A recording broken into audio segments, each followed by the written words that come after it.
आम स्कूल मौडामणि तेणु आम चाहिए जे आम सार आम मैडम माने बहुत बड़ा प्रेस्टिज रहू आ सार थी समय मैडम थी समय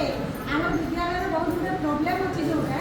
से रिक्वेस्ट करी सार को केमती कौन से समाधान हो पाए। तो आमर प्रथम मूल समस्या होची जे आमर बहुत छात्र छात्री किंतु से तुलन में घर नहीं पीवा पानी भी नहीं कि शौचालय भी नहीं आमको यही तीनोटी जिनस तो निहाती दरकार